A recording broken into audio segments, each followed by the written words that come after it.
Hello peoples, today I'm going to be doing a review of the new Scott Derrickson film, The Black Phone. I saw this last night and I kind of went into blind to it. I think I might have seen a trailer, but if I did, I basically forgot it. I watched Sinister last second before I saw this movie, and I thought Sinister was really, really good. This is a very, very scary movie, and of course I've seen Doctor Strange, but we all know that it's not really Scott Derrickson's real voice compared to these two movies. But yeah, this movie was very thrilling. It's not sinister. This movie is not sinister. It's not jump scary. It's thrilling rather than jump scares. And that's a very interesting take for this type of movie. And there is jump scares here and there. And I really appreciated the use of them. They used them very limited. They used them very sparingly, and when it happened, they really made you jump. There was a couple of really, really solid jumps in this movie that are probably more solid than the couple of jumps that we had in Sinister. That was also a really, movie that made you jump. This movie is held up by the screenwriting and the leads. The two leads, the children of this movie, is what makes this movie awesome. The two child actors, most of the time a child actor in a horror film is bad news and you get irritated and yell at the screen. Well, that's not to say that this movie doesn't have moments where you kind of want to yell at the main character. They're very well written characters, particularly the sister. All the dialogue, the directing of them, of all the kids in this movie are all directed so well. They're very effective. There's not one dull or bad performance when it comes to any of the kids. The adult performances are all very good as well. Ethan Hawke, while people are saying they underused him. I don't think they underused him. I think they over-marketed him in the marketing campaign for this movie because he's all over the promotional stuff, but yet he's not as much as a lead as the commercials would make you think, because this looked like a movie that was a very Ethan Hawke movie, yet he's definitely not the main focus. Rather, the main focus is definitely on the kids, which I was more than happy to see. This movie takes place in the 70s or 80s. I think it said 79. And it uses it to its advantage. It really doesn't feel like it's just there for nostalgia. Of course they have nostalgia things in there, but it really feels personal to the writers and directing. It really feels like there's some passion put into this film. There's definitely a lot of, if I watching this, I would guess there's a lot of personal stuff put into this movie from the artist, but obviously it's a lot of deep stuff that maybe you don't want to talk about like in interviews and stuff. But to me, from what I picked up on, I can see there's so much care and passion put into specific scenes. It had me go, this has to be rooted from someone on the writing team that's experienced something like this. And I will say, the first 30 minutes of this movie is really just a day in the life of this kid. And what works so well about this is that it gave you a reason to care about these characters. We cared for him to get out. We want him to get out.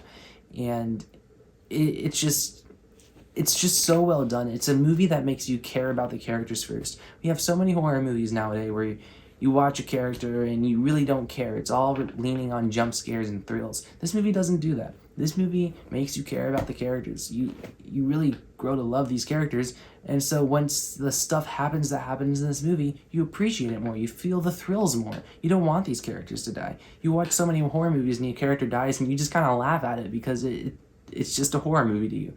This movie is beyond that. It's a thriller where you actually care, you're invested. And I was just so happy to see characters that I like, and not in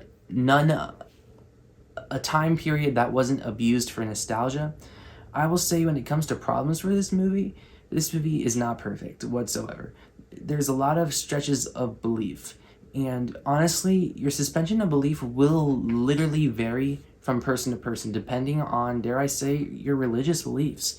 There's a lot of stretches in this movie, and if you're not religious at all, you might think it's the dumbest thing you've ever seen. And if you are, at least even a little religious, you'd be like, yeah, maybe.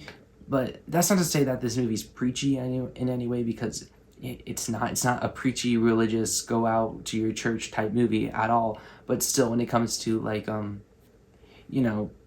how things play out in this movie, you can possibly stem it to something like that.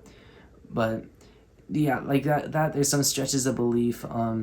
the movie kind of some of the writing is very expositional. Like the movie doesn't want to explain some of these coincidences, or dare I say, like things that happen, like with the phone. It doesn't want to explain it, and so the movie kind of just like brushes this off its shoulder, and it's kind of like, because we say so. And I felt like they could have bridged those gaps a little bit better, because I'm fine with them not explaining it, but the way that they kind of delivered these, like, we don't know explanations, felt a little lazy to me. Could have been delivered a little bit better. But that's just a nitpick, because I had a great time with this movie. It was thrilling, atmospheric. Scott Derrickson's atmosphere is just so throughout this movie. Whenever you got Scott Derrickson and Ethan Hawke together, you know you're going to create this really, really eerie atmosphere. And yeah, there's also a couple parts in the movie towards the middle where you're thinking to yourself, what's the point of this? But because there's a lot of trial and error in the middle of this movie, and it's like you kind of get to a point where it gets a little repetitive, but the movie wraps up in a way where they all kind of come into play and you appreciate it a little bit more. And I feel like this movie will hold up quite well on a rewatch, which I am excited to watch this again. But yeah, I really enjoyed this movie. It's held up by its characters, its performances, and the fact that we care about these characters is the reason why I cared about the thrills, why the thrills were so thrilling. It remembered what works about horror. You have to understand the characters and like the characters first to really feel the fear that they're feeling. It's the best type of thriller. Go see this, even though there is some stretches of belief, like some like really moments. It's nothing that that hurts the movie too much. I really enjoyed it. I'm gonna give The Black Phone an 8 out of 10. Comment down below what you guys thought of The Black Phone. I'm very curious to see what like the horror fans thought of this movie, because from what I could tell from the audience I was with, they seemed fairly about it, but I quite enjoyed it. So yeah, like, share, subscribe, and stuff like that, and adios.